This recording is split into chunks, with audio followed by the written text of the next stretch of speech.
Okay, hello everyone, and welcome to the June edition of Discord Demo Day. Sorry, I postponed last week's. I was down with a bout of COVID, but I'm out of the COVID zone and back working again, and happy to be doing that. Quick note: the track that we were playing during the countdown was "Touch and Go." That's a collab track I did with Viridian, and that track just went live on Spotify today, and the EP is coming out in a couple weeks for download and full streaming and all that. So enough about that. For those of you who aren't familiar, my name is Atish. I'm a DJ, producer. I run a label called Manjumasi based out of New York City. And this Discord Demo Day is a monthly, or now every other month, live stream where anyone like you can submit demos to me or my guest, and we'll review them in real time and hopefully help you on your journey. This month's guest, I'm very excited to have. I'm talking to you in third person, even though you're right here. Enamour is someone who I've just come to know quite recently. I think in the last 2 or 3 years, and in that same time as we've kind of grown to become closer friends. I've gotten even more and more excited about your productions. Just the last year, I mean, you've just been on fire with productions. I mean, most of your EPs I've been playing at my gigs. But if you're not familiar with him, he has releases on Juna Deep, Get Physical, Last Night on Earth, iMusica, Days Like Nights, Tribes of. I mean, you name it. He's released on so many killer labels, so much killer music. So happy to have you on the show. Welcome, Michael. Welcome, Enamour. Thank you. Excited to start doing it. Yeah, and glad to see that you're enjoying a nice poolside view. This is this is great. Great that you're able to relax a little bit. Maybe go for a swim. Yeah, happy to have you on the show. You know, as mentioned, I love your productions. Your sound is super polished. Has it always has a nice melodic touch. Almost all of it I find to be playable, and you're just really, really consistent. So excited and happy for you to share your ear. And we have a studio session planned in a couple weeks, and I'm kind of excited that we're doing Discord Demo Day before you and I jam in the studio, because I think we'll get even based off us hearing the type of feedback that we give, we'll have a nice little preview of or kind of expectations on what we're listening for and what we like. So I think this is a Yeah. good little precursor to whatever comes out of our studio session together. So, Michael, let's start with, you also run a Patreon program, patreon.com/enamour, which is very similar to mine, where you do track feedback, you do some tutorial videos, and you help a lot of, producers along their journey. My first question is, what is the most common category of feedback that you find that you're giving up and coming producers, or that you find people are blocked on, where they, need the most development? I think it might honestly be like the songwriting.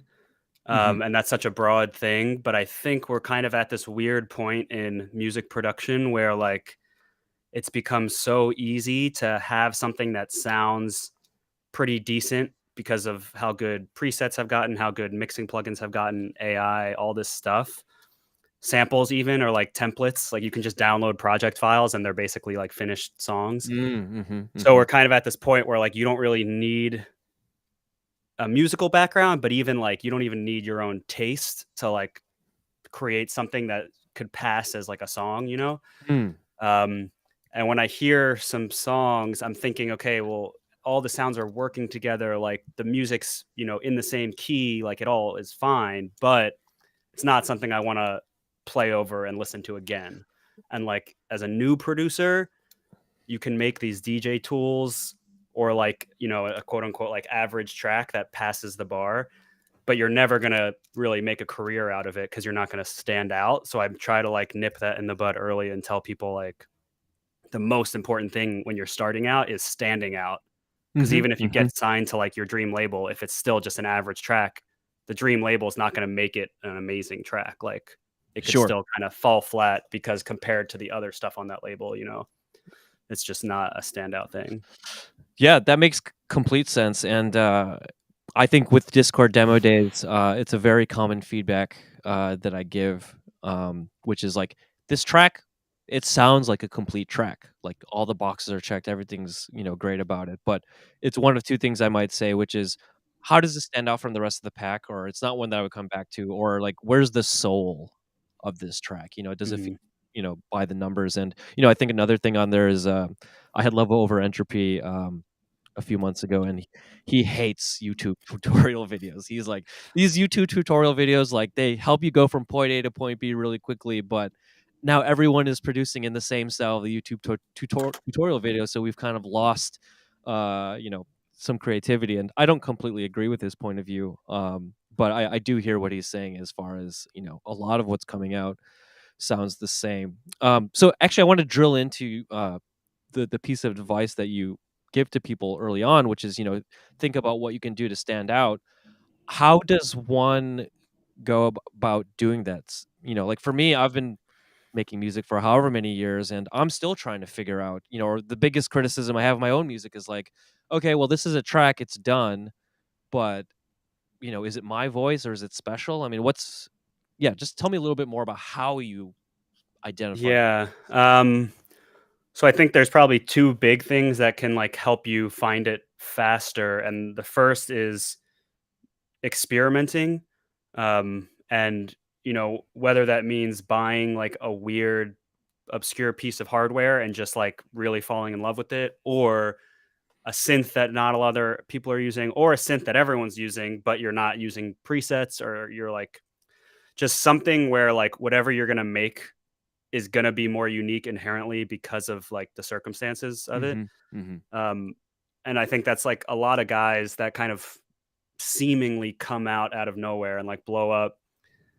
It's usually that they're like misusing their tools, or doing something that's kind of unorthodox, like the whole lo-fi house movement. Even I feel like kind of came from like people mixing their music like terribly, but it was like a vibe, and Mhm. then it became a Mhm. genre, and now it's being replicated and bastardized. But like Mhm. everything Mhm. kind of goes Mhm. through that phase. So if you can be at the early end or create your own, where it's like you're not really following rules, and you're not limiting yourself because of like your reference tracks, or like your idols or whatever, you're more likely to get something unique. But then the second thing is just quantity. Mhm. Like you can't expect to find your sound having only written 50 songs. Like Mhm. I think it was like sometime during COVID, I went back through my other laptops and like looked at all the project files and made some Facebook post about it. But I think I was averaging like 70 demos a year, but I was only releasing like 10 of those, and that was still a lot. Like some people were telling me, 10 is more than you need per year. So, I don't think people realize that like even in dance music, there's this quantity begets quality thing.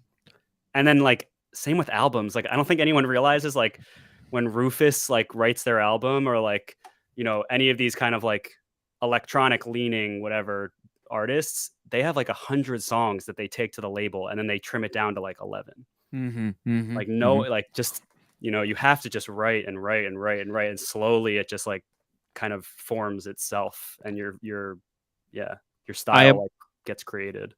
totally, and I am a 150% supporter of this proponent. Someone just mentioned Fibonacci frequency. Just mentioned in the chat the parable of the pottery maker, Yeah. um, which is quantity over quality will actually lead to higher quality. And I'll tell that quick parable. It's from a book, Art and Fear, which I highly recommend to everyone. But basically, there's this pottery class, and the professor of the class, he divides them into two groups, group A and group B. And he says, group A, your grade for the course is going to be determined based off each one of you has to deliver one sculpture by the end of the class, spend the entire semester building one sculpture. And group B, your grade is going to be determined by the number of sculptures you can deliver by the end of the class. I don't care how good they are, just deliver as many sculptures as you can. Now, when the end of the semester comes around, it actually turns out that the group who optimized for making as many sculptures as possible, their sculptures were actually better than the group A who only spent their time building one sculpture. So, the lesson learned here is quantity, iteration, learning from your previous mistakes, understanding your workflow, your artistic fingerprint. Slowly, slowly, slowly, you're going to continue building over your, standing on your own shoulders and moving forward. And I completely subscribe to this. And a second point, which isn't in the book, but which you touched on is, for me, yeah, for every 10, 15 tracks I finish, maybe one of them gets released. And when I started producing, that was really, really hard for me because it was so hard to finish a track, and to throw something in the garbage was really hard for my ego and all this kind of thing. But, being comfortable with a certain amount of detachment from your work after a certain point, or just understanding that just because your track doesn't see the light of day doesn't mean it wasn't valuable. That was just practice for the next Yeah. thing.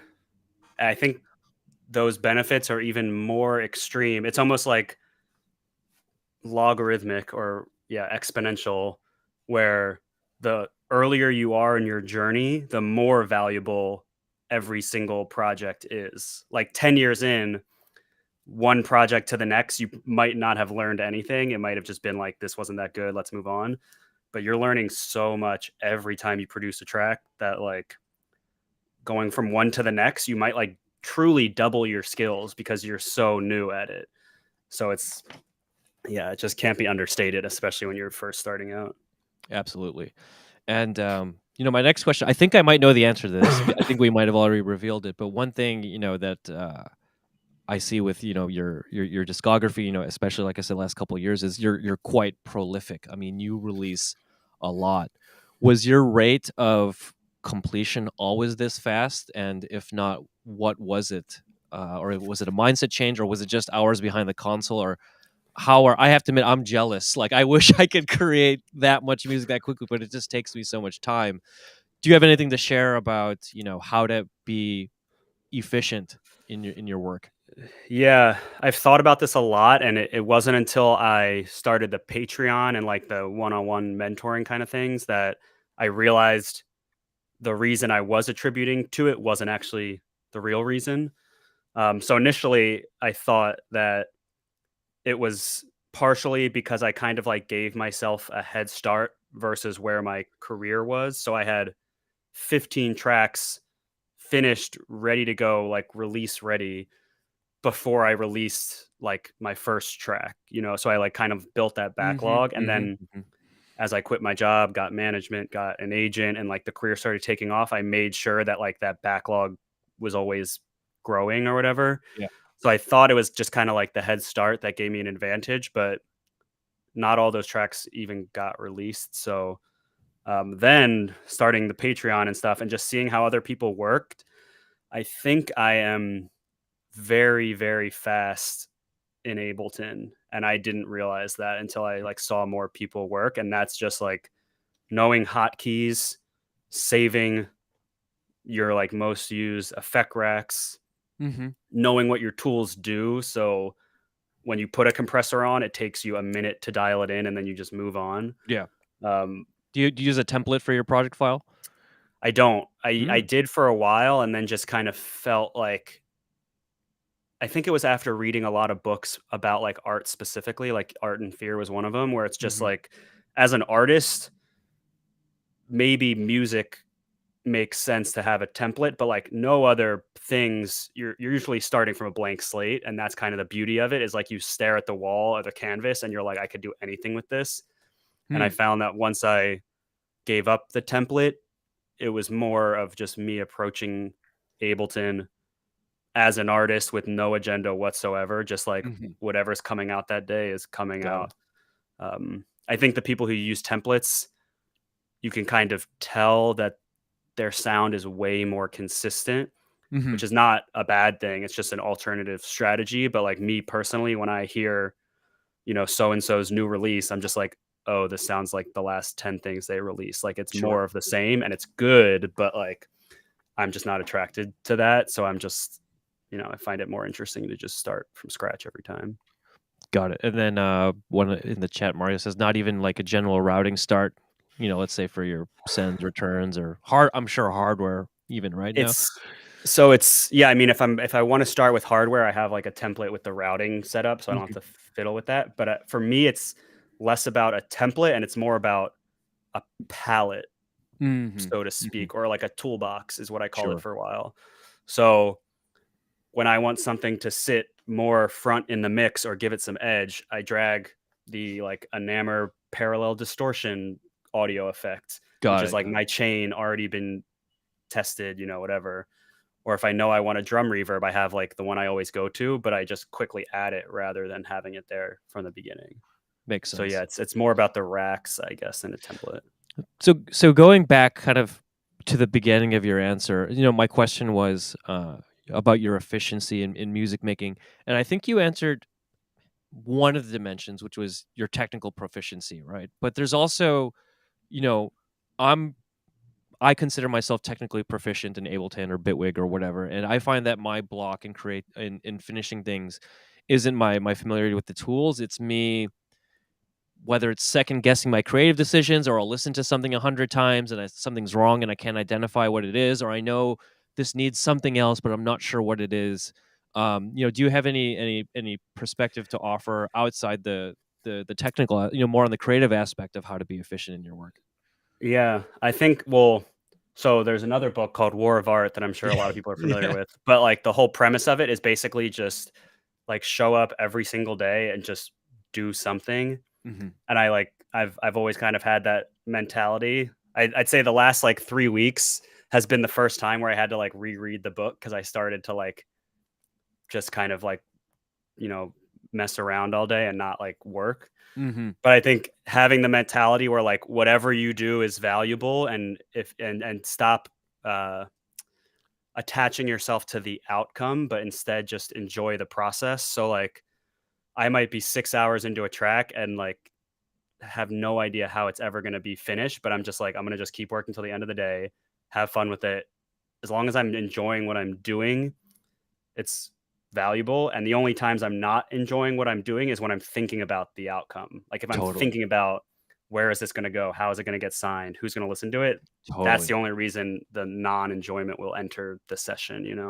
totally. But I do So, think, like, creatively speaking, I did a whole course on this for IO Music Academy, and it forced me to really like self reflect on the strategies that I use. And I think I've just kind of accumulated like hundreds of little like starting tricks, I guess, where it's like when you're staring at that blank slate, what is something you can do that just like might get inspiration? mhm. And it's like for me, it's kind of like a numbers game. Like the quicker and more often I get into a flow state, the more tracks I'm gonna finish. So it's more about like, can you hack yourself to get into that flow state and then let your brain just like take over? Absolutely. Absolutely. Um, I have tons of ideas to add on there, but I do want to get to some demos. So maybe we'll take a pause and follow up. But one last question, and this is something, the last 3 or 4 times we've kind of hung out together, it's come up, and you've released on different high profile labels, and with different labels, they have different sounds and they have different audiences. And releasing on one label might mean a certain audience comes out to your gig. Do you ever feel that there are certain expectations from the dance floor based off which label you've released with? And do those expectations from the dance floor ever, is there ever a tension between what you want to play and what the people know you for? And how do you navigate that? Yeah, there definitely can be, and I'm still navigating it. Like when I look back, I don't have regret per se, but I do kind of see how I like dug myself into this hole a little bit. Not even so much from a label point of view, but from just a sound point of view, like the softer stuff, the heavier stuff, it's all Mhm. Enamour. Um, for me, the only times I like really, really notices it if I'm going to a city that is a smaller scene. So like the people there might be a little more narrow minded or might be coming out because they've only heard like a single one of my songs, not because they're like house music people. And I do kind of, I wouldn't say compromise my set, but I do like make sure to hit, a couple tracks I know that they're here to see. Um, and then when I'm in a place like DC, like my hometown, where I grew up, or not grew up, but like kind of cut my teeth here. those are the nights where I just play like literally whatever I want to play, and it's always so much more fun. And the people there are always like, "This is the best set I've seen you play." So it's kind of like I'm lying to myself because like I assume these people in these other cities, like I assume it's like, oh, they are here to hear that. But I think all those expectations are just mentally are people's like initial mental models, but it's very easy to quickly break those down once you're Mhm. actually DJing. So for me, the most rewarding thing is having someone say, that was awesome. I don't even know like what genre you just played, but like I love it. I've never heard any of that stuff before. Like that's a win. That's like the goal. And I think that's potentially easier than I think it is if I just like let go and stop trying to like place people's opinions into their heads for them. Sure, sure. Yeah, you Makes can sense. always overthink these things. Like I try not Totally. to, like you can just play like a kick drum and people are gonna dance sometimes. There's a couple times when I have these like existential crises, especially after I'll play in some city where I'll have like an 8 to 10 a.m. set, and everyone's just like destroyed, and I'm like, did it even matter what I did? Yeah, And then it's like, but I'm usually good about snapping myself out of it. But yeah, I hear you on all that. What do you say we jump into some demos? yeah. Let's do All it. right. This first, whoops, I always mess this up here. All right. This first one that we have here is from Russo. This is Space Time is Doomed. And just as a note, we're not going to have time to make it to all the demo submissions. Appreciate everyone's submissions. But if you are a supporter on my Patreon, then I bumped all my Patreon supporters to the front of the queue. I think there's 5 or 6 or 7 submissions from Patreon. Then the second half we'll do the non-Patreon submissions. So let's get started. Beginning here, and here we go.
Just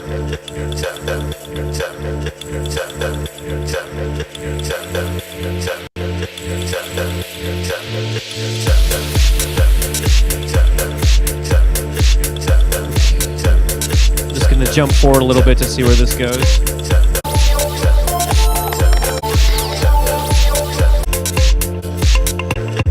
Cool. Okay.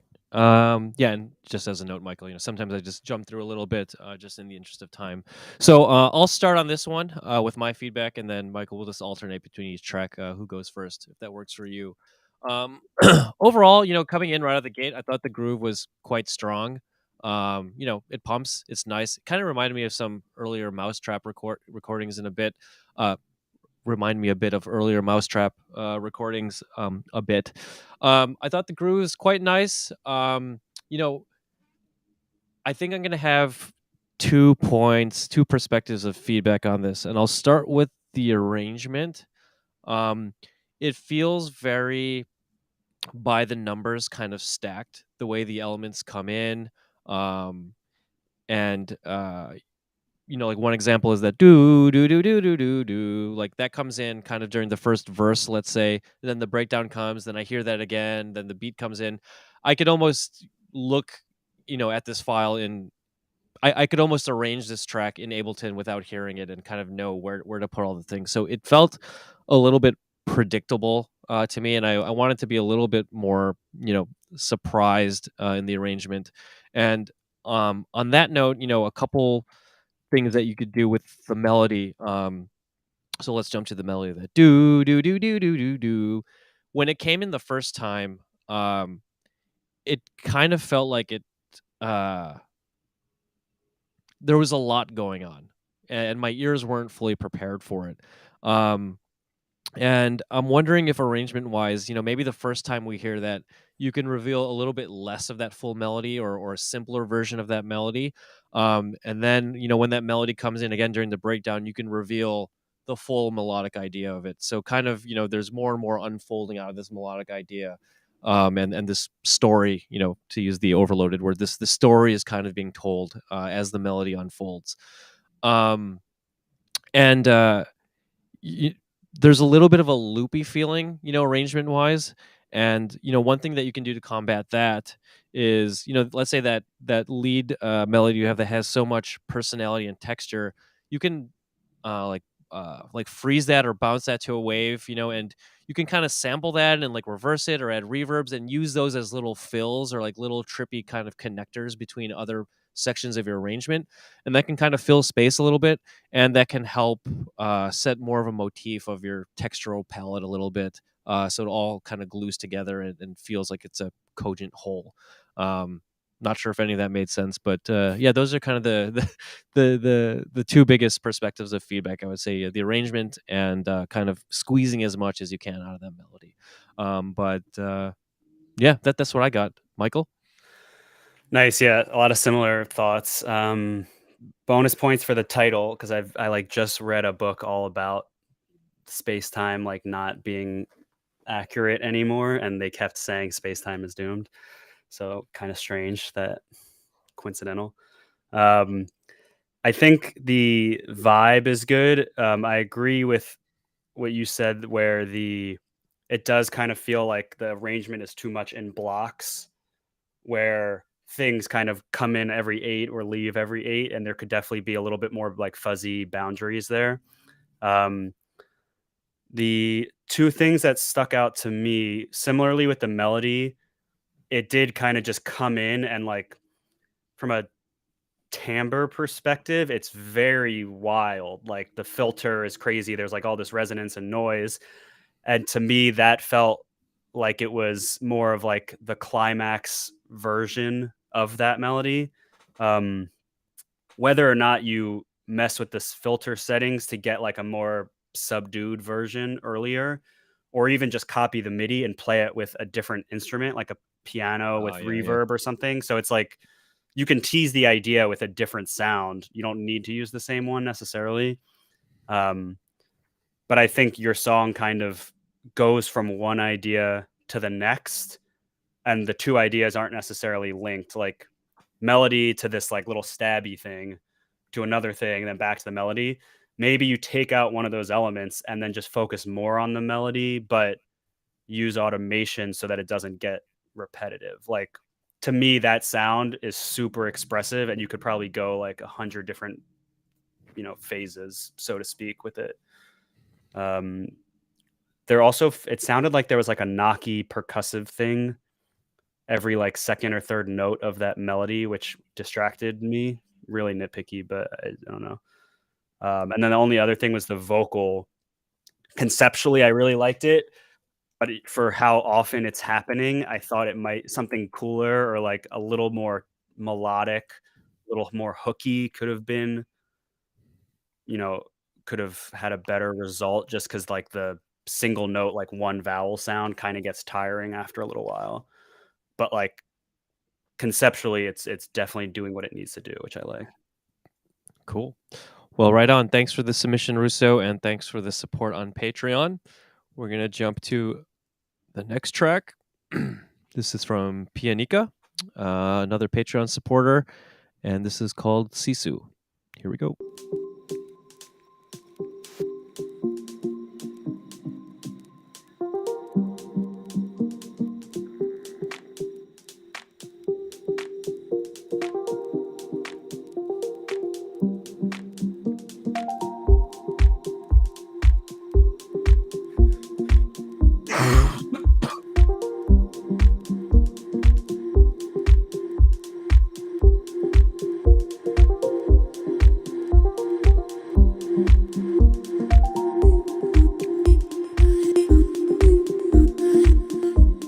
Nice.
Cool. All right. I'll just assume it's just a standard outro. Michael, you want to take the lead on this one? Yeah, really nice vibe. I thought like the softness of everything fit well, like the each element, the drums, the melody, the vocal thing, it all was on the same palette, um, and nothing felt out of place. Um, to me, I think the biggest thing here is like there's so much potential in those vocal bits, but it still kind of feels like to me if I was like chopping stuff up and like, jamming, so to speak, with that vocal, it's like feels like it's the 5 minute take before I found like the 3 seconds that is the hook. Hmm. Especially as the track goes on, the variation starts to essentially just become, I wouldn't say random, but like totally unpredictable.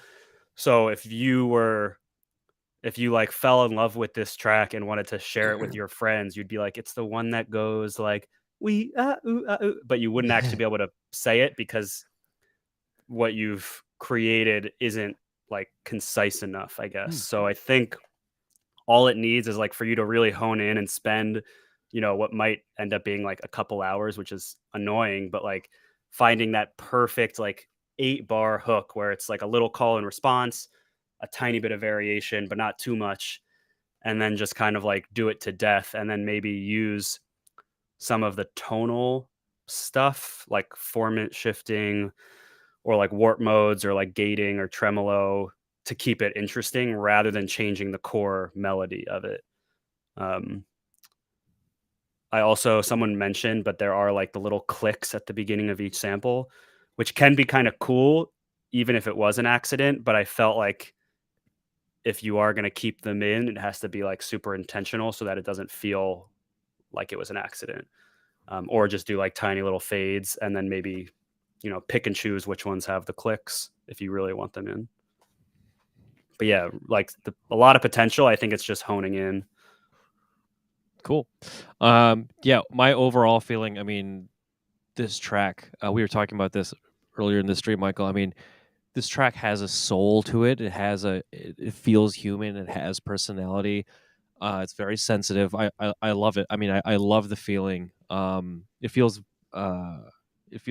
very, the dynamics are good. It's not slammed in my face. And obviously this isn't directly a club track. So there's a lot more room to really enjoy the dynamic. So I like that a lot. And also, I've heard some of your other work, and it's nice hearing, your sonic fingerprint develop, playing with vocals and doing that. So that's really cool. Um, my notes here. Yeah, I actually didn't have the feedback that Michael had about, coming up with a hook for the vocals, but I think that is a great route to go for sure. I probably better than the feedback that I was going to give. Kind of crafting a hook out of it. The feedback that I was going to give, which I feel less strongly about now, was like I kind of got the point of the vocal idea with those hits, and there was some variance that happened later. But around, the track is already quite short. It's 3:31. I started getting a little bit bored of it around the 2.5 minute point, even with the variation in there. And, my first thought was, well, maybe there should be some more variation than what it was before. But now, actually thinking about it, maybe it just needs to be something that's one kind of hone in on a real clear melodic idea that I can hook my head onto, and then throwing on some of those other ideas that Michael was talking about. But I feel like you're very close to that point of like really locking it in because the feeling of the track overall is there. This one is like definitely very personal. When the bass sound came in, it didn't completely sit right for me, and I think melodically what you have is like perfect. I think that's fine. I don't know if it was like a little bit too like distorted, or maybe it's something in the mix, but it I felt like the bass sound didn't match the palette of the rest of the track. The first thing I would try, I don't know if this is the answer. For me, it's a lot of experimentation, is trying something a little bit like softer, like closer to like a simple sine wave or something, but not exactly just a sine wave, but something a little bit easier and a little bit more delicate, because the track is a very delicate track, and I felt the bass line was like a little more aggressive than the rest of the track. But if this is the vibe you're going for and you feel right about it, that's ultimately your call to make, as the final artistic decision. But yeah, and then my other feedback points Michael touched upon. So overall, I think this is really, really nice. It's a beautiful sound, and you should be happy with this. And yeah, just kind of reining in that vocal idea, and then really molding that properly. I think you're onto something great here. So thanks for the submission. Thanks for the support on Patreon. It reminds me a lot of Kasi, Kaasi, who like I don't know what they're doing these days, but like back in 2012, It was like the softest pre Lane 8 like melodic house Mm. before it was called melodic house. Hmm. Could be a good reference. I think when when I had my session, my one-on-one session with Pianica, I I think she listed Kasi as one of her inspirations actually. So that Nice. could be what's peeking through. So good Yeah, ear on that one. nailed it. Cool. All right, let's keep moving. This one is from Dummy Splash. This is called Rio Vermelho. Got a tune at 100 BPM here. All right.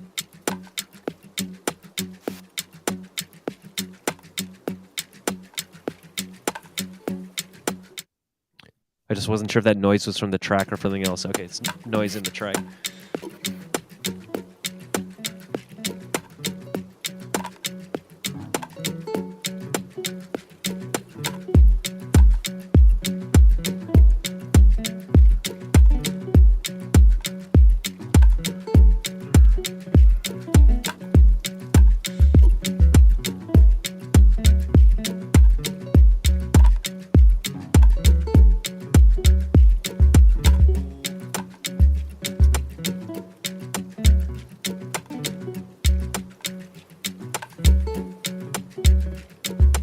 Yesu azu o mamãe que o dará.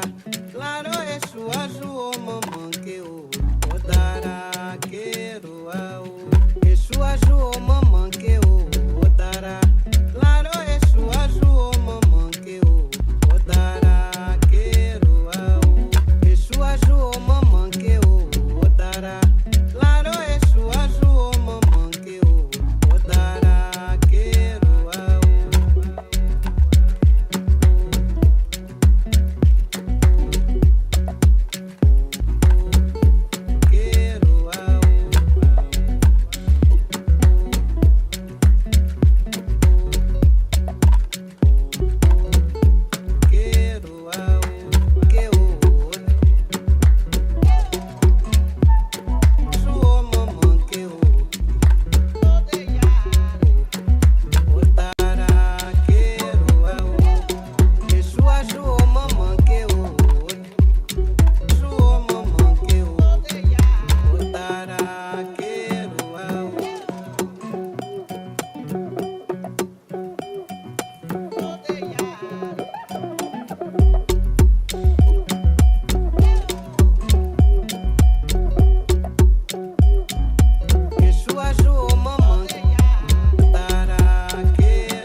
All right.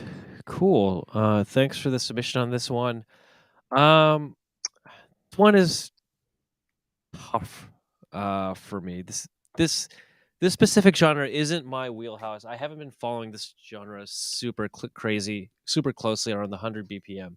But just giving that as a caveat, I'll give you my thoughts on it. That like little like guitar line, maybe it's like a nylon or some kind of guitar line. Um, there's something really interesting about it. I mean, it has sometimes seemingly kind of like random hits on it, like something that feels a little bit, so I think sometimes I hear like a little stutter on it. Sometimes it feels like notes are accidentally kind of struck on it, and I actually like that a lot. To me, uh, again, I'm not like a super close follower of this genre, but to me, my feeling is a lot of the aspects of the track seem like things that I've heard before. In what I imagine, like, if I'm down in Tulum hanging out or kind of this slower organic house thing, a lot of that felt like okay, like I've kind of heard this before. I know the vibe, but then that little guitar thing had like little sparks of randomness and like weirdness, which I got excited about. Um, if I was working on this, I would probably spend a little more time pushing that even further, whether it's making the texture a little bit weirder or getting like really, really narrow about how you time some of those random hits and the stutter hits. Sometimes I felt like it was too much. Whereas like kind of like overdoing this unique idea. And sometimes I felt like there's room to push that texture and get a little bit weirder. But that was the part that I was actually most excited about in that in the track, that guitar thing. And yeah, like I said, it's too much. Like at some points, I felt like it's a little too sloppy, but there's something in there that's like pretty exciting. Um, and then the other things, like the vocal, it sounds super nice. Yeah, I mean, I don't have a lot to comment on that. I think it works. Um, I'm still, the track is 2:55, even though it's short. The track kind of has a narrative to it. But when we got to the last section of the track, I felt like it was just kind of throwing a lot of ideas in there together, and they're all kind of stepping on each other and fighting with one another. Maybe I've never really tried arranging a 3-minute track, but maybe there's some room to give a little space for uh muting elements here and there, or just kind of having them have a conversation with one another rather than just kind of stacking them all at the end. Um but yeah, again, my caveat, I'm not sure if I can really give great feedback on this one because it's not exactly in my wheelhouse. But those were the kind of high level thoughts that popped to mind. But overall, it's very pleasant. Has a playful feeling in the second half, which is fun. But Michael, curious if you have anything more valuable to add than me. Yeah, I mean, I agree with pretty much everything you said. Like the vibe is really cool, the groove is nice. One super random thing just to start, the kick was like a very like, I don't want to say lifeless because it wasn't a bad kick, but like for this song, it felt kind of lifeless because everything else is super acoustic and organic, and your kick was like very much this like a like soft non-tonal like 808 kind of sound. And to me, like the low end mix was great, like the interplay with that and the bass worked really well, so I wouldn't want to change that, but like layering an acoustic kick over it, maybe something to just give it character so that it feels like it's existing with the rest of those things, because you wouldn't really hear that soft kick sound when you're hearing all those other sounds. Kind of nitpicky, but just one thing. Yeah, I liked that little glitchy guitar thing. I feel like whatever mechanism you were using to get those like little extra hits, you could potentially hone in on the best ones and, spend some time really like making moments out of it, because the whole track kind of just exists and it does kind of escalate over time. And it was never, I would say, like boring or not pleasant to listen to, but nothing stuck out where I was like, ooh, like, oh, like some of those like little moments where even just like a couple like really well timed like glitches that play off each other melodically could be the thing that like, you're just waiting for the next time you hear it. So I guess it's kind of like a question of like dynamics, not like compression dynamics, but just like energy and emotional dynamics, where you don't have to have this crazy buildup and this crazy drop, but is there like a purpose to the song? Like, is there something that we're waiting for, like that moment, The that moment. something just like magical about it, rather than it just kind of being like a background soundtrack? I feel like that's kind of the risky thing with this organic stuff, is like, because of Buddha Bar and because of like spa music, our brains like hear these sounds and like push them to the background naturally because they're so peaceful. And I think you did a good job with like the glitches to kind of separate yourself from that, but they weren't highlighted enough to make that like what the song was about, I guess. Cool. Right on. Well, thanks for the submission, Dummy Splash. Thanks for the support on Patreon. And now we are going to jump to Pinkowitz. Let's cue this up here. I think he might be joining. Maybe he's joining in the video as well. This one's called Modulated Roses by Pinkowitz. Here we go.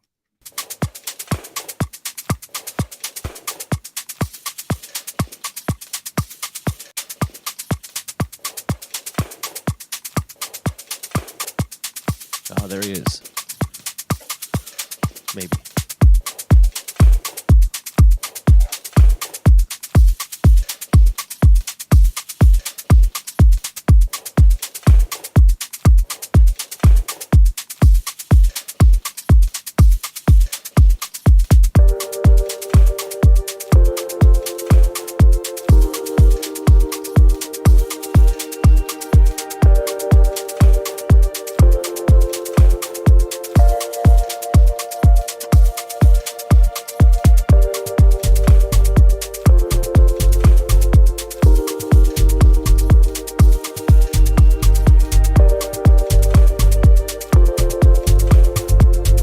There he is.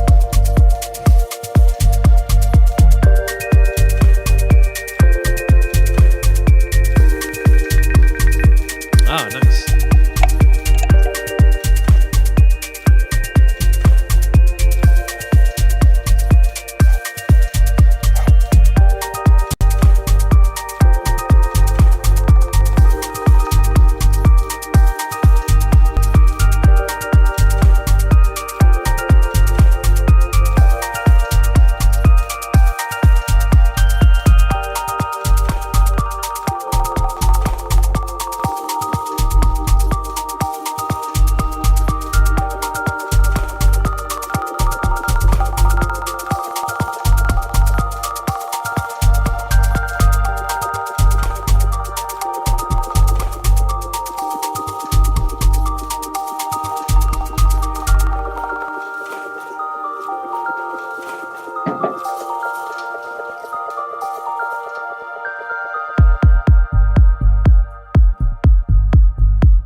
Oh, nice texture.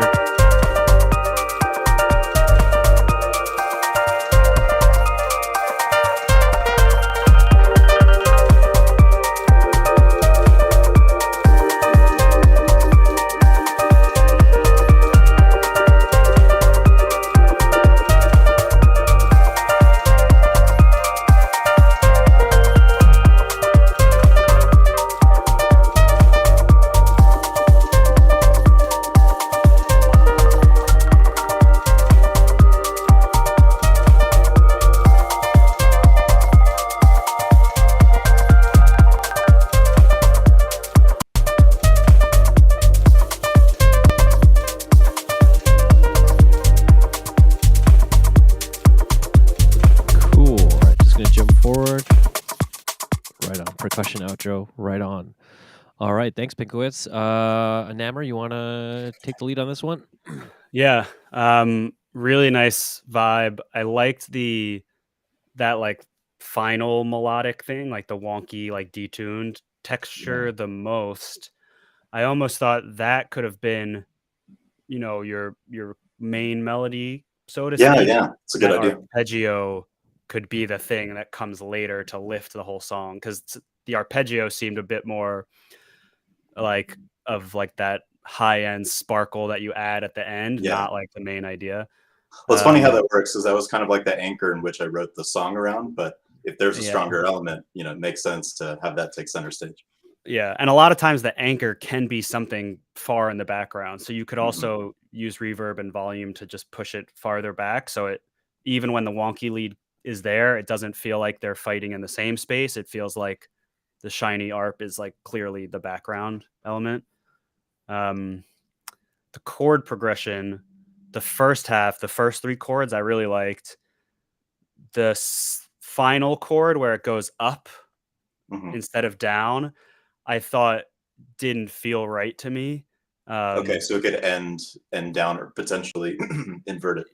Yeah, or you could even just loop the first 4 bars twice, Yeah, and maybe do some like small inversions. But I find that anytime you kind of resolve on the or anytime the resolution is the yeah. highest Do do octave, do sounds more it just natural doesn't than make do sense. do do. So yeah, that makes sense. And It those chords, while I wouldn't want you to make them too much more busy, I do feel like maybe like some subtle tremolo or like some kind of like weird crystallizer thing on them could spice it up so that you don't feel that you need that second variation. Good call. Yeah, Like more of a timbre thing that keeps it interesting more of a instead of sculpting away doubling it. instead of Yeah. adding. Yeah, So, but yeah, otherwise it's like really cool. Like emotionally, it's nice. Yeah. Yeah, overall, really, really nice vibe on this one. Love the texture selection. Has that last one that came in, the same one that Michael was talking about. I was like, ooh, had like almost like Boards of Canada kind of vibes. Just like really, really lovely texture. So overall on the feeling, like, love it. I feel like and this might get resolved a little bit if you move that last solo element, earlier in the track.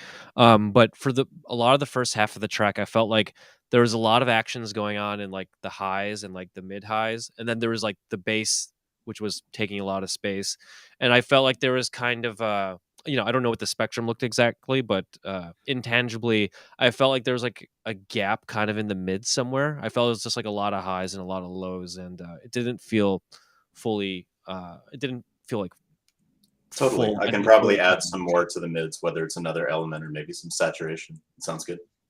Cool. Love the little stutter effects that you do in there. Like, it just feels, kind of edgy and modern. Or, it doesn't feel stock. Like you just, plop down some plugins and did it, whatever.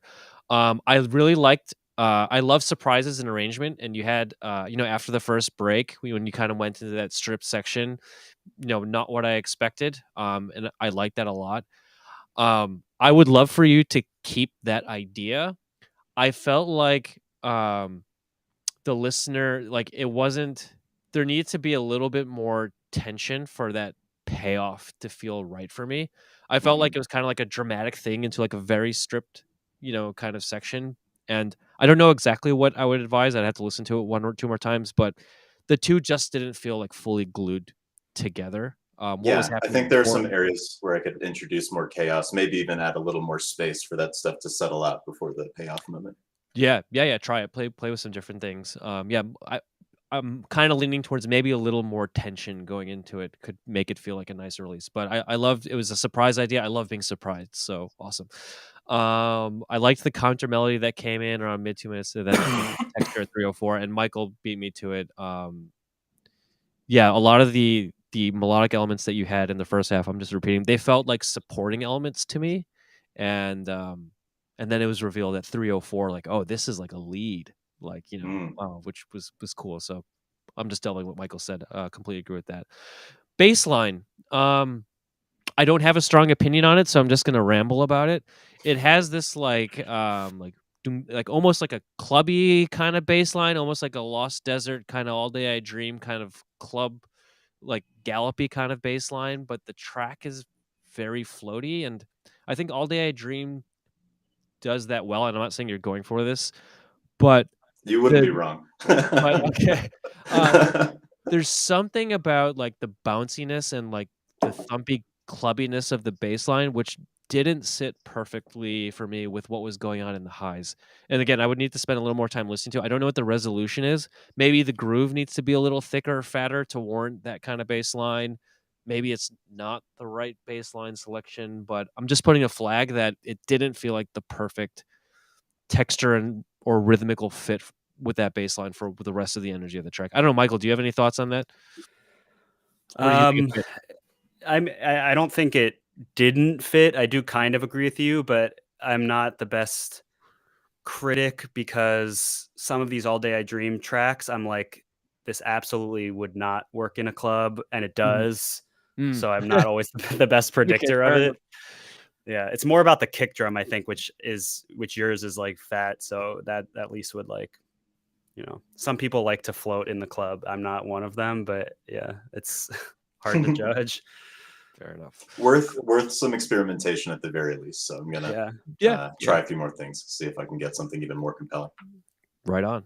Cool. Well, thanks for the submission, and thanks for joining on video on this one. Much appreciated. Thanks for the play, and thank you for the kind words, everyone in the chat. Right Take care, everybody. All right. See you. All right. And now for the last tune out of the Patreon submissions. This is from Skyem. This is Unlocked, mastered by Rob Small. He used to do our mastering for Munjimasi.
to jump forward a little bit.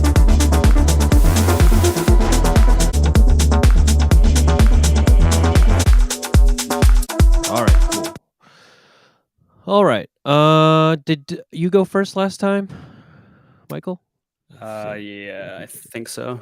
All right, cool. So, all right, I'll go first on this one. So yeah, overall, what you're going for is like a club stormer kind of vibe, like high energy, like intense, kind of moment. On the dance floor. I think you achieved that. Lots of ear candy and stimulation. That drop, you're making a statement with the drop with that big doo kind of bass hit. Like it's like big club epic moment. And I think that escalating chord pattern, it's like constantly adding tension. And I think for this track it's interesting, the same thing that I think it's like double edged. One thing this track does really well, I mean, to me, the idea of this track is about this escalating chord change, and that's continuously building tension. To me, that's what the track is about, and you've squeezed a lot out of that. You change, your rhythmical pattern on your arp. You have your supporting like kind of opera in the background. You change your textures. You have lots of layering, and you squeeze a lot out of it, which is really really good. I think and I think it would work. The critical feedback that I have is, I don't know if this analogy is going to land. Have you ever seen that MC Escher drawing where he has a staircase and it's an illusion, and the staircase walks in a circle and it keeps just walking into itself? So if someone's walking on the staircase, they just keep walking in a loop. I almost feel like this is an MC. This is like the auditory version of that MC Escher kind of drawing where it keeps building tension upon itself. I mean, there is that drop in the middle. It keeps building its tension, and then you transpose with another melodic idea or textural idea, and it keeps building tension. And like I said, you're doing a good job of keeping that interesting. But when I was like halfway or 3/4 through the track, I was kind of like, where are we kind of going with this? I'm kind of in this loop of escalating melodies. So I guess that's my criticism, and I'm trying to think, how can I, what's my advice here? One thought that I have is maybe give the listener a bit of a reprieve.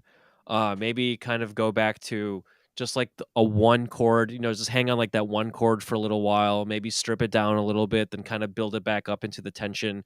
I'm my abstract ideas have some kind of variance in energy, in energy levels, rather than feel like we're constantly just going up on this rocket ship, but it just keeps going up and up and up, and then I find that I'm back at the beginning of the cycle, if that makes any sense. But production wise, yeah, I think it's solid. Lots of accessories, lots of ear candy, stimulation. I think it would keep people engaged, but I think maybe you squeeze too much out of this idea, where maybe there's room for other kind of melodic or changes in the ideas overall. Michael? Yeah, I agree with that. I mean, I think you really nailed that, like older prog, like just absolute peak time. Like people are fucking like screaming with their hands up. It just never ends, that kind of thing. Reminds me a little bit of that old Bog track, Nuit, N-U-I-T. I think the reason, I think like what Atish was saying about the reprieve from that constant tension makes a lot of sense. And I'd have to like listen to it a couple more times, but I feel like there could be a section where maybe it just vamps on like the one note for a while, and Exactly. it's more this dancey section where people are like, okay, we're just dancing again, and then the tension can build up so as to lead into the next song, in a DJ set. All the ear candy stuff is cool. I'm not sure if this might be like a symptom of someone mastering a track that wasn't mixed, like he was like kind of over editing with just on the master chain, because there was a lot of pumping in the kick and the bass where it almost felt at times that it was like the kick and then the bass would come like 20 milliseconds after it, so it was like they were flamming a little bit instead of just like duka duka. It was like duka duka duka, and I think that could be like too heavy multi-band compression on the master, or maybe your side chain is just way stronger than it needs to be. But I felt rhythmically between the kick, the pumping bass, and then the arp, it was like enough milliseconds where it felt off to me. So it could be worth checking your sidechain settings or like your LFO tool, whatever it is, so that you're not, so that everything's lined up, and that, sometimes if you bounce it to audio, you can even check visually, but it just felt like some of the pumping, like the attack release, something was off where it made me, it like was harder to get into the groove. The kick also, I think the mid-range top layer was probably stronger than it needed to be. It almost kind of felt like flappy instead of like deep. So like a dip around like 1K or like 6K, something in the upper mids could kind of make the focus more on the low end of the kick. Sky, I'm curious, just seeing in the file name 1644 RS, you mastered with Rob Small. Curious, did he have any mixed down feedback that he gave to you? Because one of the things I really liked about working with him is we would send him pre-masters and he would come back to us and say like, hey, can you, bring down, whatever here or there, or your, synths are too high in the mix. I'm curious if you had any feedback or if there's any back and forth you had before he finalized this master. Sorry, didn't mean to cut you off, Michael. Did you have more to add? All good. The only other thing I think was just that big boom in the breakdown. To me, that really took me out of the vibe because it feels a lot more analogous to like big room EDM. I think for how creative the rest of the song was and how much tension you build out, going to complete silence there is totally cool. And I think it really it would make a moment on the dance floor. But I think doing it in a way that's more creative, like having the verse keep building, all these delays start going crazy, you high pass, there's white noise, blah, blah, blah. And then you just go to silence with the delay tails echoing out, to me would be a lot cooler than just a boom. Because like, I mean, you even said like, wow, out loud. And it was definitely, it accomplished the goal of like having an abrupt stop of the energy, which I think was smart, but it accomplished it in a way that felt a little like cheap to me. But I'm like very anti like white noise sweep, very anti boom. So yeah. Well, I won't add it. Yeah, I agree. It did have a little bit of a like one could say old school progressive feel, or like a little bit of a cheesy kind of dated kind of. It's just dated, I think. Yeah. But cool. But definitely. I mean, there's a lot of good stuff in here. And I think, like I said, one of the things that kind of hurts you here is one of the things that you do really well, which is you squeeze a lot out of this idea. If anything, this track is like you took like a build up idea and you turned it into a like entire track, which that idea could just be the build up going into the break, kind of thing. But you squeeze a lot out of it, and I'd be curious to hear some of your other tracks too, and then see how you're able to keep something like a chameleon continuously changing and evolving. And whatever you did to have that effect is a very valuable skill to have in your toolkit as a producer, to squeeze a lot out of a single idea. So cool. So thanks for the submission. Thanks for the support on Patreon. And so we're at 4:15 now, and we're scheduled to go 45 minutes. So we're going to do a little bit of a power hour. Maybe we're not going to make it through. I'm just going to kind of jump in the middle of the tracks. So we're not going to give maybe the greatest arrangement feedback, but just in the interest of trying to get to as many people as possible, we'll just kind of jump in the middle and just kind of blaze through them. Does that work for you, Michael? Yep. Cool. All right. And this one's from Sirius. This is Kindred Spirits.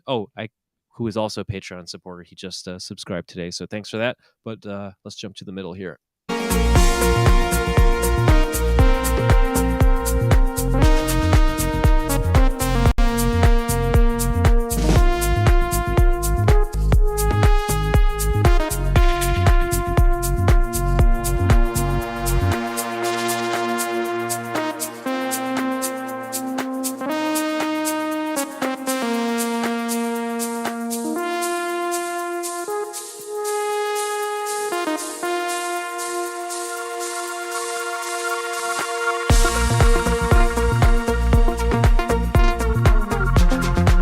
Cool.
Cool.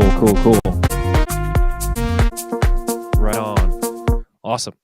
Sorry, I keep forgetting who went first. I think did I go first last time? Yeah, I think it's my turn. Okay, go ahead. Really cool. We both had the same reaction when it actually went into the verse with the glidey synth and the chord changes. Very whimsical in a unique way that you don't really hear a lot in this like dance music world, I guess. And it could almost like Todd Turge vibes, where it like kind of gets everyone in the room on the same page and everyone's like smiling. Like that's kind of what it felt to me. So like the potential is huge because of that verse. I thought the weak point was probably the lead when it wasn't doing the verse thing. So where we started plus where it went in the breakdown, or I don't know if it was the breakdown, but later on, it almost feels kind of like a victory lap, like ringtone kind of vibe, where it's like it like felt like the sound was so like brassy, and the melody you were playing kind of felt like we were like marching and like waving a flag, and then it went to this like super left field like verse. So to me, it was just a little incongruous there. I think the lead melody was not so compelling that I would say it even needs to be there at all. Like you could really hone in on that verse idea, and with like the ratcheting, like the quick 30 seconds or whatever, make that just the whole thing. Maybe, in the intro, it's just the root note or something. There's plenty of ways to like stab at it, but I thought the melody kind of took me out of like the maturity and the uniqueness of the verse, where it just kind of felt a little more like some preset, just like noodling around. The whole sound, honestly, could be worth exploring something a little bit more like unstable. Because when it has those like ratchety sounds and like the quick skipping in the verse, that's what makes it special enough for me to stay interested. But when it's, more legato and long and sustained is when I was like, oh, this just sounds like the Diva default patch, So like really, really cool idea in the verse. And I think just kind of fleshing that out to fill the rest of the arrangement rather than alternating between that and the lead could make it like a lot more functional, at least on the dance floor, and more memorable probably, because you'll really hammer that one idea home. Only other thing, the bass felt a little soft. The leads all felt a little loud. It's kind of hard to tell because we're going through like 2 levels of compression right now, but I felt like the bass could maybe have a little bit more bite in the low mids, so it's not so soft. Something with like a little bit more envelope on the filter could maybe punch through some more. But yeah, really interesting stuff here. Cool. Yeah. High level thoughts. I love the overall idea. Has this unique, playful vibe. It's we just signed an EP to Manjimasi from Fabian Cruz. Not sure if you follow this guy from Berlin, but like this real like quirky, kind of unpredictable, fun, lots of portamento, kind of bouncy vibe. Reminds me of like Fabian Cruz meets like Superflu or something like that. Just like it's fun. So I liked it a lot. It's cool. It doesn't sound, there's not too much other stuff out there that sounds like this to me. So hats off on that. I agree. I'm just gonna kind of double down on what Michael said. The notes I have here are kind of the same. That lead sound takes up a lot of space sonically, and then also just like emotionally as well. I like the melodic idea. I wouldn't necessarily advise to get rid of it, but maybe save it for as Michael called it, like a victory lap, like maybe after the breakdown, like it's like hooray, like like we're there now. Because there's so much exciting stuff happening underneath that you don't need to drill it into the listener's head like that early in the track. But and also maybe maybe play with another lead. I forgot if you said this now, but maybe even another lead texture. Oh, you did. It kind of feels like a Diva stock plugin. It just feels like a flat thing taking a lot of space. Maybe there's room to try some other sounds. And you do have some, you play with like the envelopes a little bit. Like I know like a couple times you change the attack time, so it kind of fades in. Like I know you have sparks of those ideas in your style, because I hear that it's not just always the same ADSR on it, but yeah, maybe some more room for envelope modulation. And yeah, he touched on the mix down stuff as well.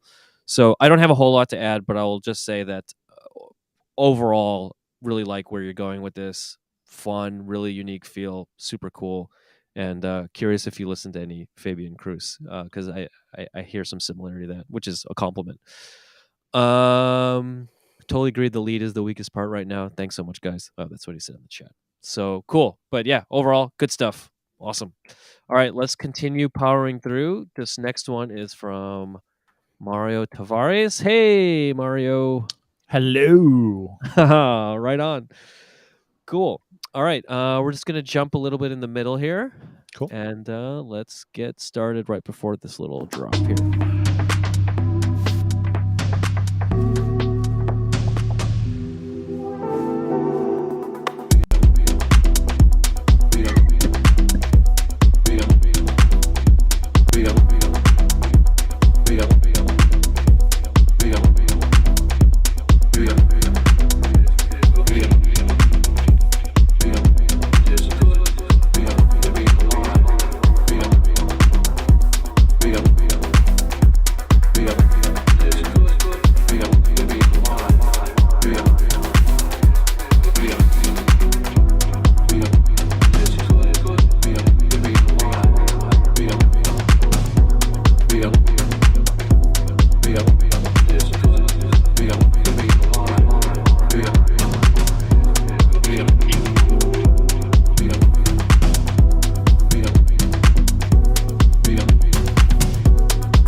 Watch the dawn come, watch the spring dawn come, and the red sun shouldered his way up through the gray, through the blue, through the lilac mists, the quiet, the goodness.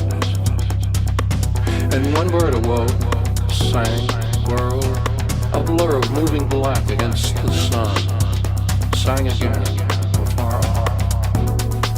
And I stretched my arms to the redness of the sun, stretched my fingertips, and I laughed. Ah, it is good to be alive, good to love, at the dawn, at the spring dawn.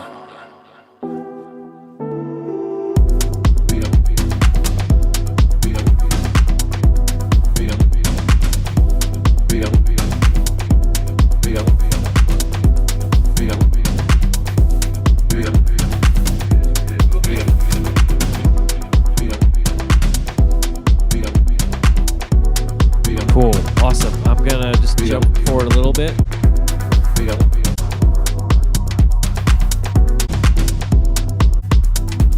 Awesome. Cool. Man, this is really, really cool. I think the first word that came is like this, like very like sophisticated. It's elegant, really, really nice layering and like dynamics. There's like nothing's just like smashed in my face, and I love the dynamics and the percussion.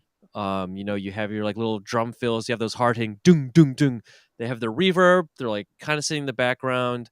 I like this feel overall. I mean, it's sophisticated in its mix and its palette, and it also makes me feel something too. So overall feedback is like really, really nice. I like this a lot. I didn't get to hear obviously the whole arrangement.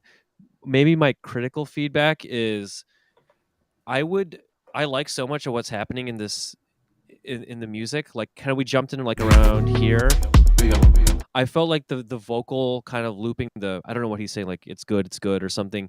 It's hammering it a little too much of the vocals for me in that section. I would maybe create some more space, scale that back, especially because when we get to the break, we have a long kind of vocal monologue. And then then having less of the vocals elsewhere will let that vocal monologue shine even more. Let's see. Yeah, that's really my only critical feedback. Maybe optional, like there's some of those drum hits which I said I like really well, where it's like ding ding and they're kind of reverb and they're low in the mix. I think they sit really, really well.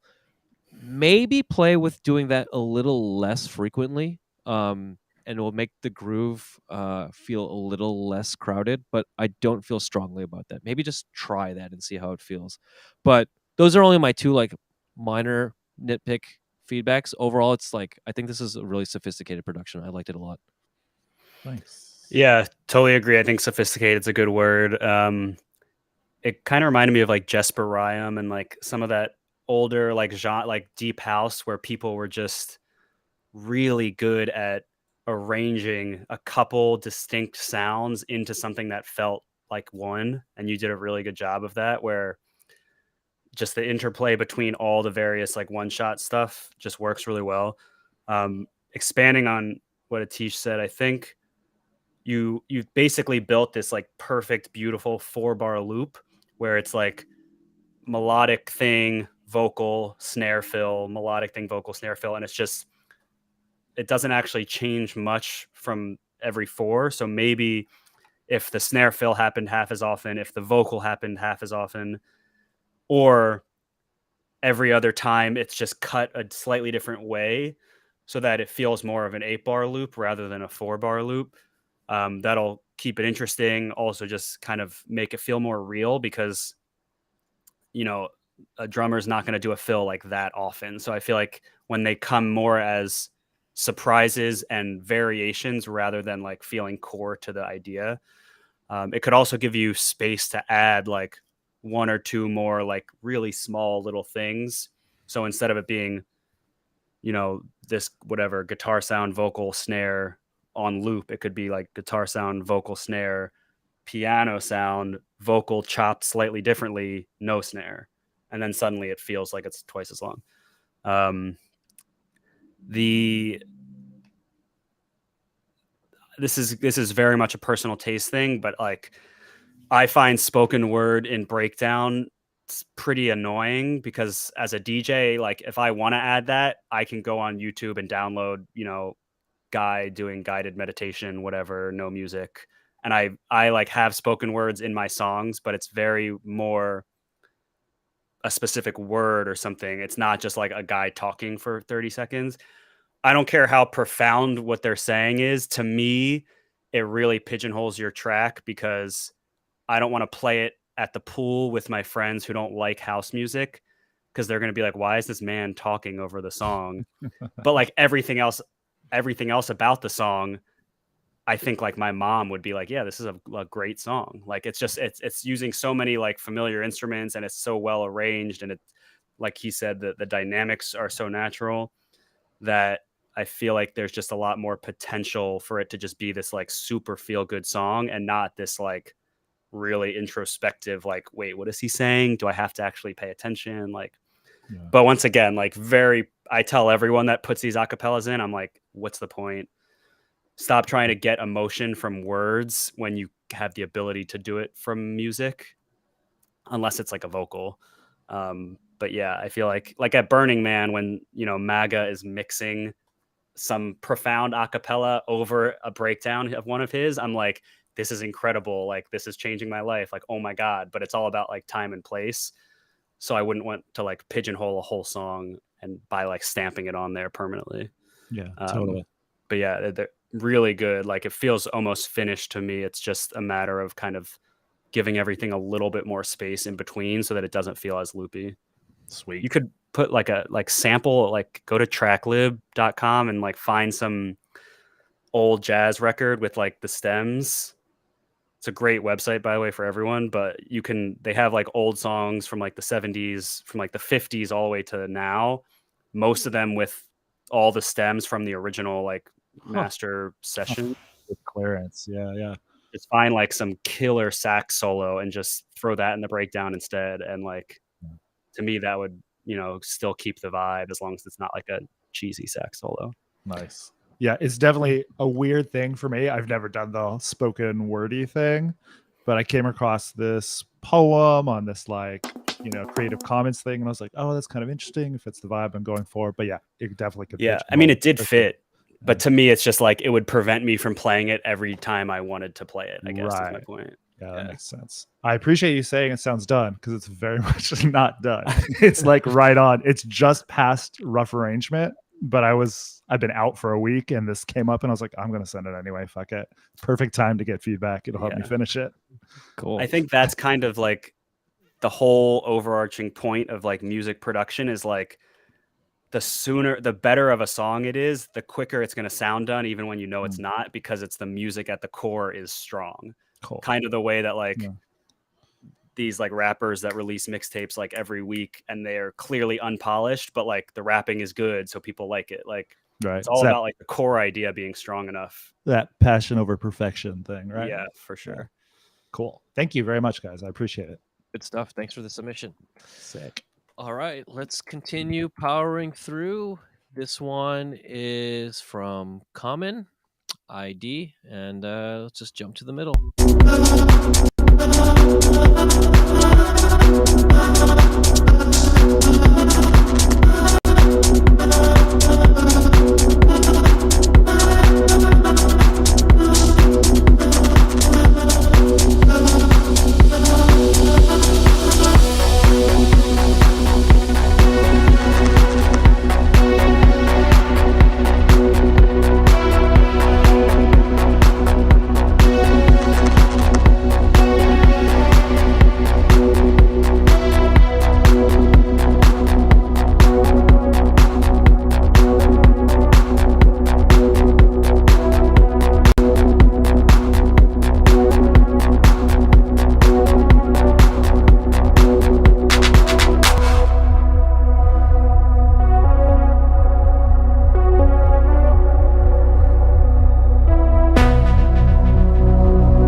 See where this goes.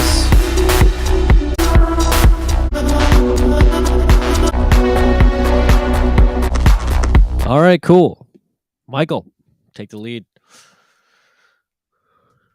Yeah, I liked it. I think like stylistically you kind of nailed that vibe, and I think like the build up into the drop works. The low end felt good to me. Maybe a little more pumpy than it needs to be, but it was eighth notes, so I guess that kind of makes sense. The rhythm or like the cadence of the lead and the breakdown kind of confused me because it felt like it was coming in on the second bar, not on the first. It could have been because of where we started, but it just the dun dun dun dun dun dun felt like it wouldn't have wowed me as much as something like slightly more rhythmically interesting, I guess. Kind of nitpicky because it sounds good. But yeah, I felt like just like a little bit more spice on that would really set it to the next level. Maybe like the mix balance also, the drums felt pretty loud and pretty wide. And it's possible that because they're so wide, you don't realize how loud they are. But I think, especially for this genre, the drums are usually pretty understated. And that allows your leads to be brighter without the whole song feeling brighter. So it could be worth exploring like the balance there. But yeah, I think pretty cool track otherwise. Cool. Yeah, I actually don't have a lot to add. I think it's a track of the times. And as far as what it sounds like. I think it's solid. It doesn't sound completely predictable. Yeah, I don't have a lot to say. I think it's a solid track overall. Yeah, nice one. All right. We'll jump to Eyes Wide Open by Kovsky. Let's jump in the middle here.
Forward a little bit.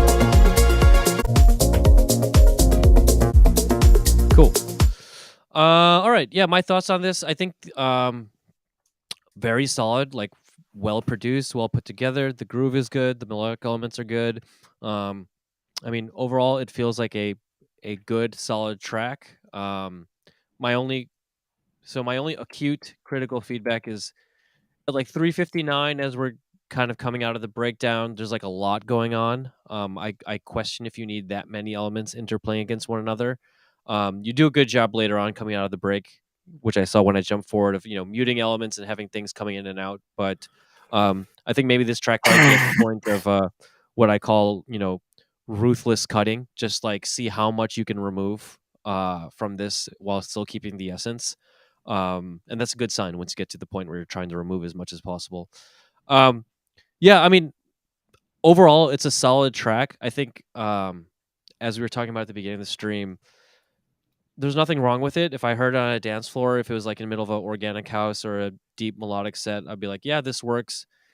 There's nothing about it that like stands out that would make me want to Shazam it or come back to it. Or if I had it in my collection, maybe I would play it at a gig once. But there's something about it that I would say, yeah, this is well produced. I'm sure this could get signed, but nothing that really would keep me coming back to it. But overall, the production is super solid, and yeah, it's a very lovely sounding track. Yeah, totally agree with that. Kind of relating to what we were talking about in the beginning, like the intro and even where we cut into it, and then like right around the drop before everything builds up again. That's like I would play this like really well produced. It's clean. I'm sure it's gonna sound good in the club. Percussion, the groove, the bass, kind of like with like Pinkowitz, how we're talking about things you could do to your bass. I think this is a good example of like the octave jumps and just making it feel a little bouncier, kind of splits like the floatiness with the dreaminess.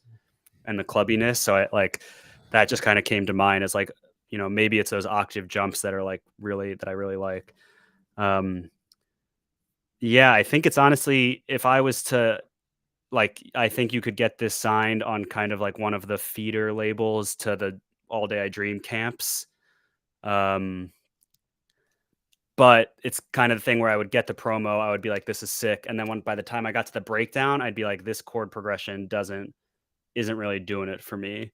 That's the part for me that like, if you're willing to like ruthlessly cut and like truly rethink the song, I think you could find a better chord progression. And then the song like could honestly have a chance to like go to, All Day I Dream or like one of these like top labels. Cause everything else about it was like super crisp. The groove is great. The chord progression, it was a combination of the progression itself that just felt a little too like, it's like the first thing you do when you approach a keyboard. You're like, this chord, this chord, this chord, just that like easy descending progression.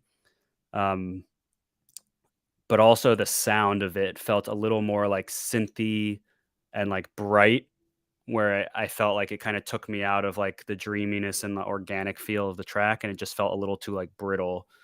Something like warmer or more like low pass and subtle. Like I think Tim Green is like a good example where he has like these really nice chord progressions, but you barely hear them. It's like just the softest background chord. It's almost like you're using the chords to add context to the other stuff in your mix rather than to be heard. But yeah, I think if you were willing to like really go back to the drawing board, you would have like a really strong track on your hands. So it's just one of those things where it's like super hard to do that. Like when you're trying to just like start something from scratch after you've already finished it. But yeah, I don't know. I mean, I wouldn't say it if I didn't think it had like potential to be a lot stronger if you were to try to just, dig a little bit deeper for that middle section. It kind of gets back to that like philosophical point or artistic point, which is it better just to wrap it, say it's done, and kind of keep it in the archive, or like go back to the drawing board and like make it perfect. I think if I was in this position, I would probably just say like, okay, well the track is done. Like maybe I'll sign it, maybe it's a B-side, but it's better for me to stand on the shoulders of this track, start from scratch and improve. But it's up to the artist for sure. Yeah, there's also been plenty of times where I've like gotten to this point, I create I like save as, eat all of the MIDI and just start with all the sounds and keep the drums. And then sometimes you just like, the second attempt is stronger, even if it's, a whole new song, just knowing the sounds are good, you can just reuse them. I think I say this every stream, but I am a huge proponent of save as.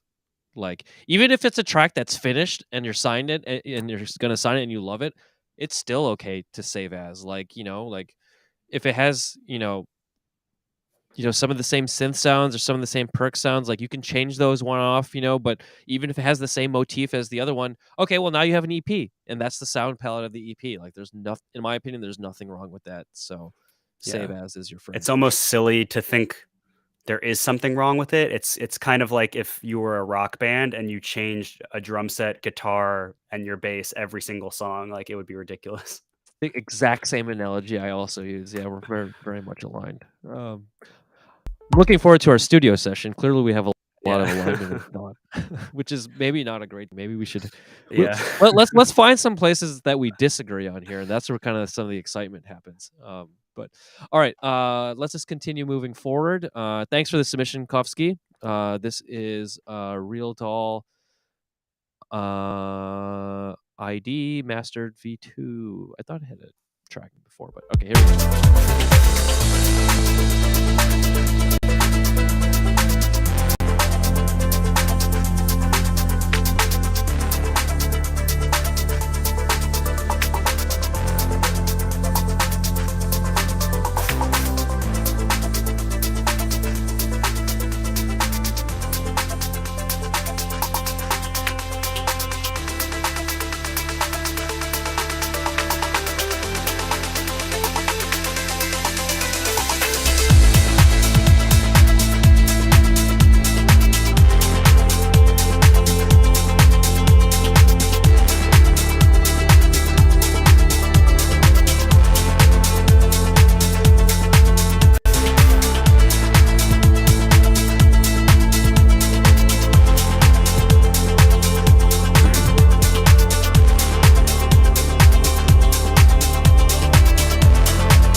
Michael?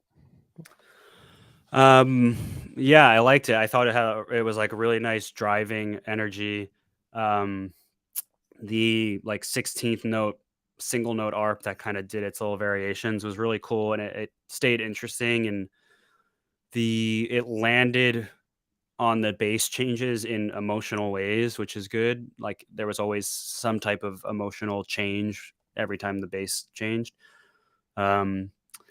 I'm curious how much you need the background pads when you already have this 16th thing that's kind of, reverb and delayed, and it's wide.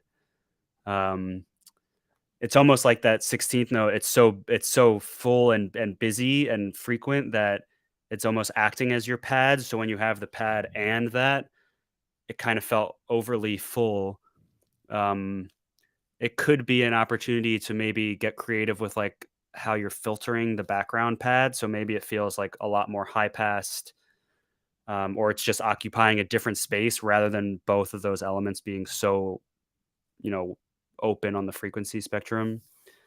It's kind of nitpicky. It's not like it was that big of a problem, but especially towards the end, it just kind of felt like both of them were too upfront and full. Yeah, I wasn't in love with like the super fast kicks leading up into the drop, but that's like a personal style thing. It just felt like you weren't, to me, that's like something reserved for like future bass or trap or like, rhythm, or like just like an absolutely aggressive drop. Whereas this wasn't, it was aggressive, but in like a house way, not in like a headbanging way. Yeah.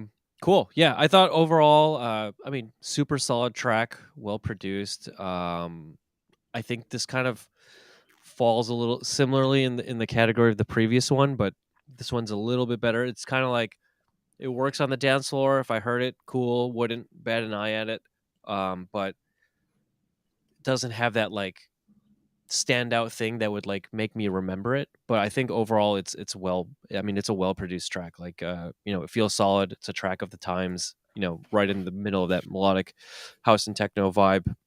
My only critical technical feedback, the kick is kind of sticking out to me.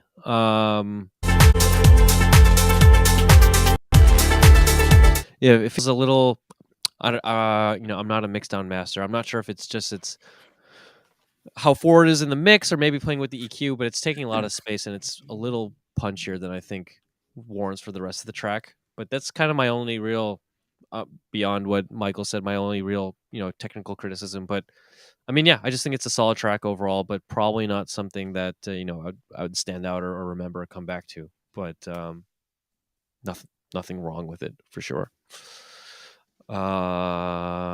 Cool. Thanks for the submission. All right.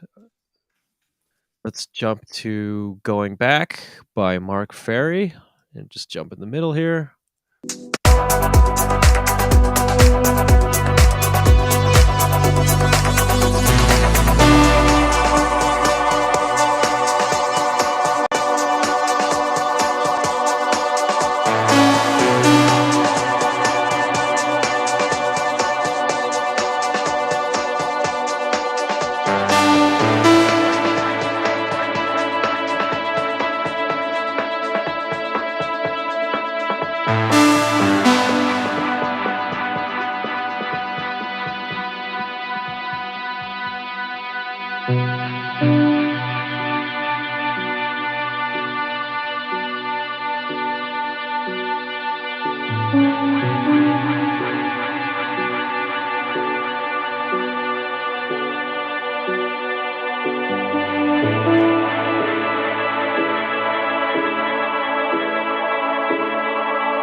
Mark is saying to skip the breakdown. Okay, we'll just jump forward.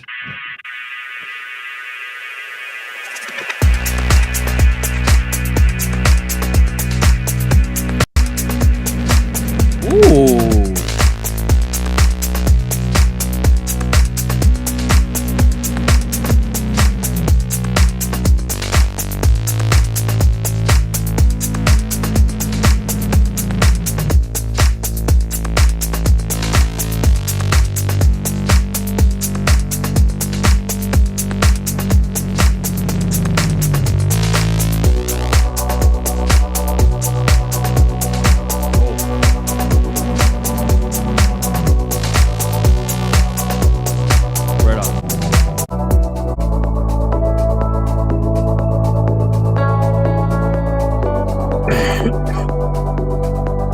catch the end of this idea here.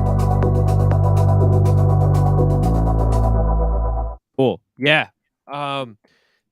This is kind of an example of something which, like the last track felt like kind of in the center of melodic house and techno, and this one is kind of in the center, but like it has just like one idea, that like diverting kind of disharmonious that divergent bass sound has so much personality to it that's like enough for me to get excited about it, for it to stick out among the rest of the pack. I like this a lot.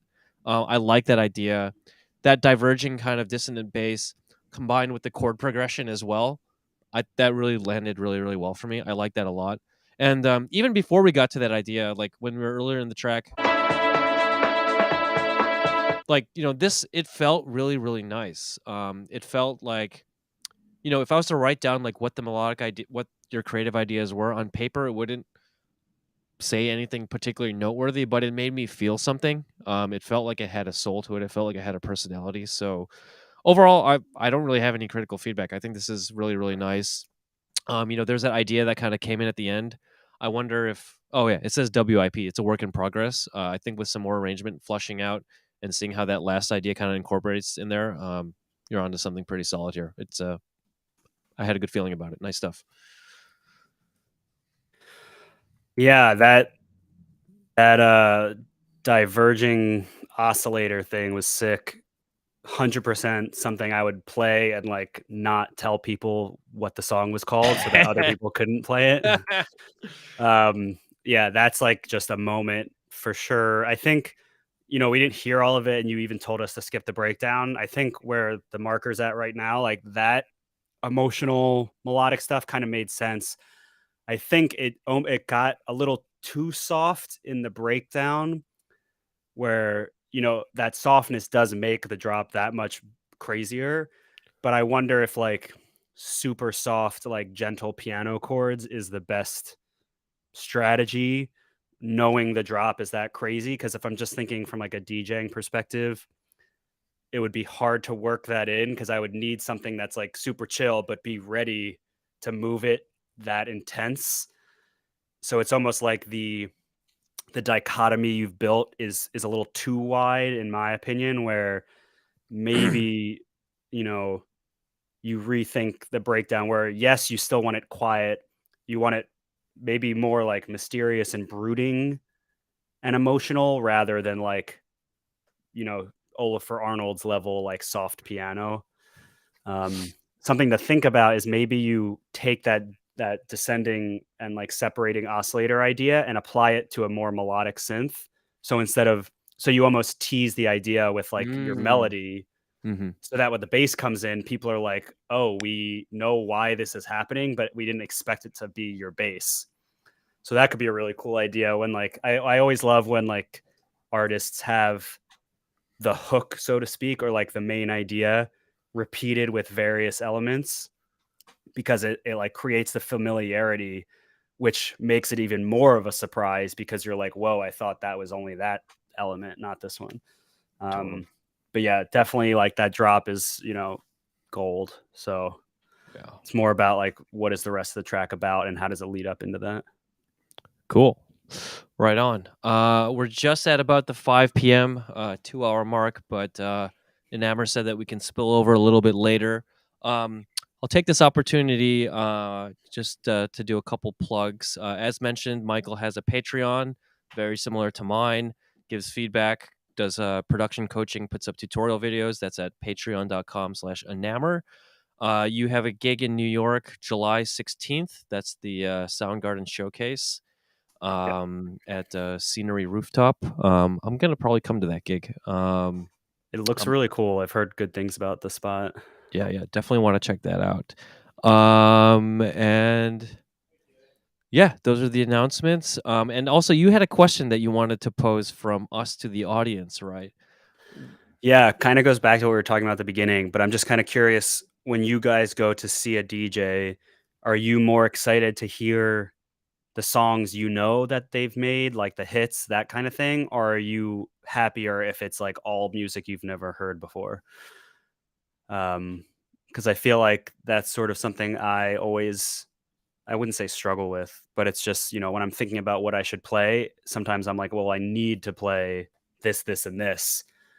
And if I don't, some people will like DM me complaining. And I'm like, well, isn't it, if you want to hear those songs, just go in the bathroom and turn on Spotify or something. Like it's already out. So yeah. Cool. Curious. Well, we'll leave that for people to answer in the chat while we get to this next track. This one's by Ovulation called Higgins. Let's jump into the middle here.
All right.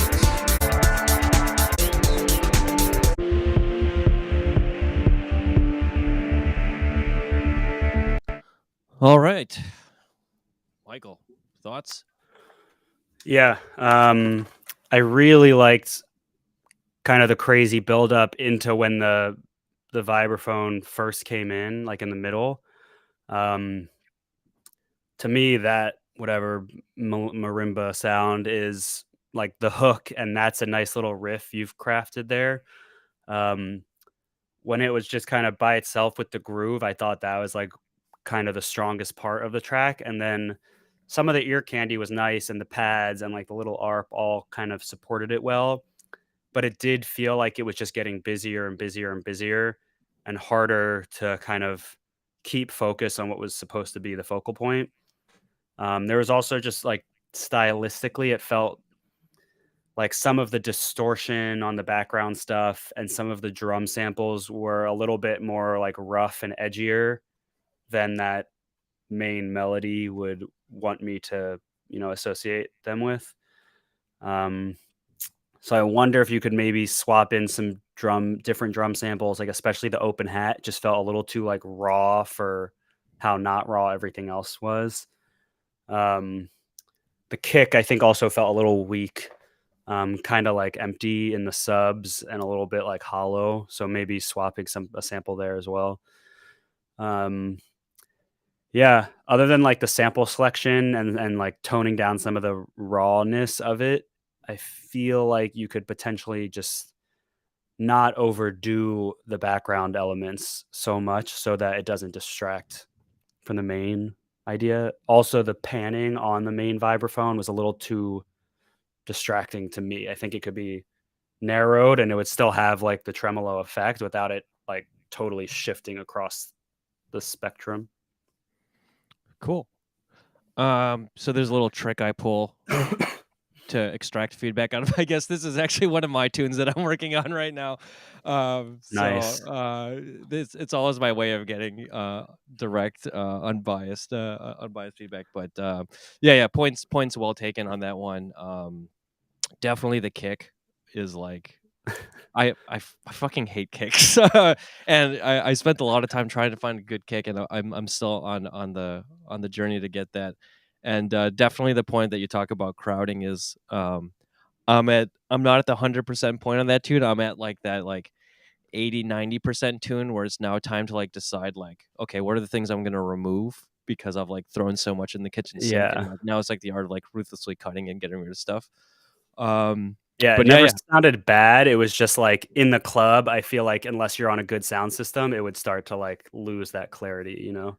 For sure. And I think, the other thing to mention is like I haven't spent much time like doing my mix down on it, so like I have a lot of things taking like a lot of like more space than they need to, and I like need to like kind of sit down and think about like what do I want to carve where, if not just like mute altogether. So yeah, definitely agree with your points. And yeah, sample selection, I hadn't considered that, but I'm gonna go back and then hit the drawing board and kind of think about like what's more appropriate, because that's a good point. The open hat, yeah, like sometimes like if I'm in a club and I hear a really like nasty open hat, it's like almost as sweet as like a really good kick. Like you're almost dancing just to the hat. But for some reason, like I only ever feel that in the club, but like in a studio, I'm just like, that doesn't sound right. But sometimes I'm in a club and I'm like, that hat is disgusting, but I love it. Cool. Right on. Well, thanks for humoring me. Thanks for the feedback. All right, let's keep jumping forward here. Let's take like one or two more, then call it a day. Works for you? Yeah. Cool. All right. This one is Wildfires by Lila and Marek. Marek.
Jump into the breakdown here.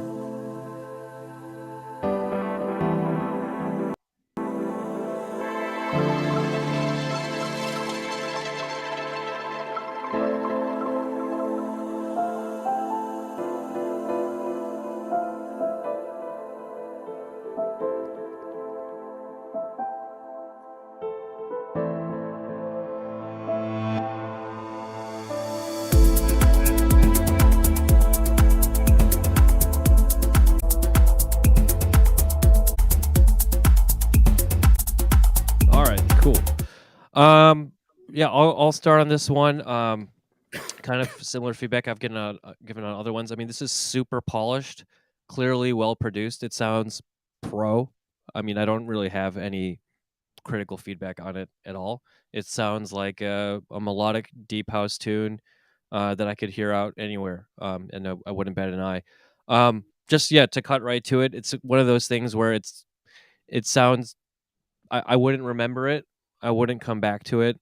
Um, I very well might play it, but there's nothing about it that really stands out from the rest of the pack for it. But if that's my only feedback, it's only because the rest of it is just like perfectly produced. Like it feels like a very, very solid deep house track.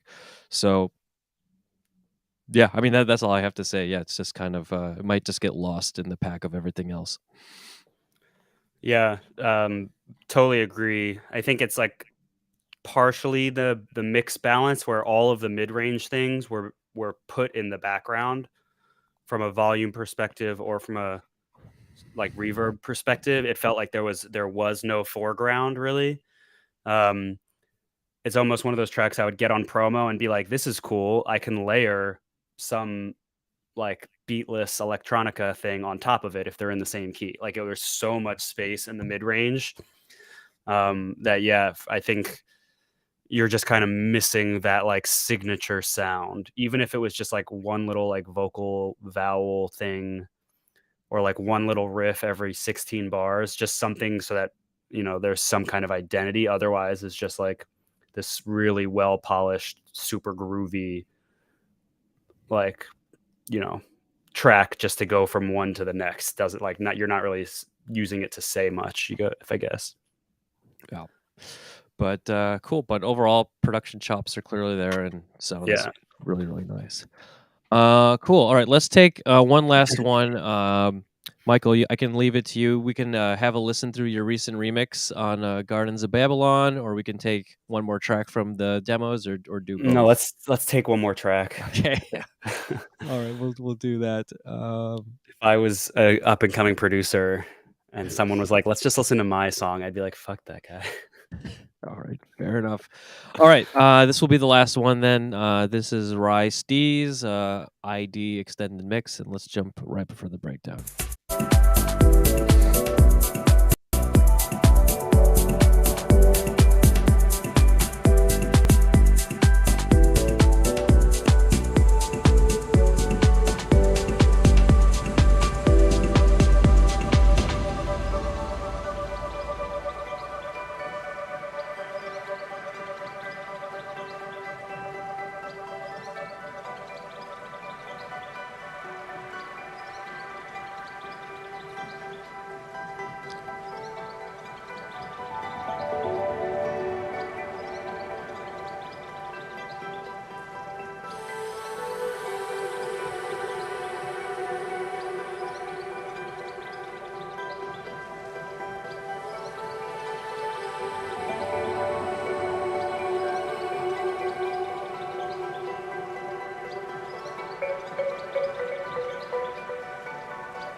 All right. I think we have a good idea. All right, Michael, you want to round it off? Last tune? Yeah. The vibe was nice, and I liked the groove and the drums. The atmospherics also all really nice. I think maybe the low end could be a bit more like rounder, so not so much of like the stabby mid range, and something like a little bit softer just to match the vibe, and maybe some of that melodic stuff in the mid range could come up more in front, similar to the other track before. It just felt like there wasn't much in the foreground.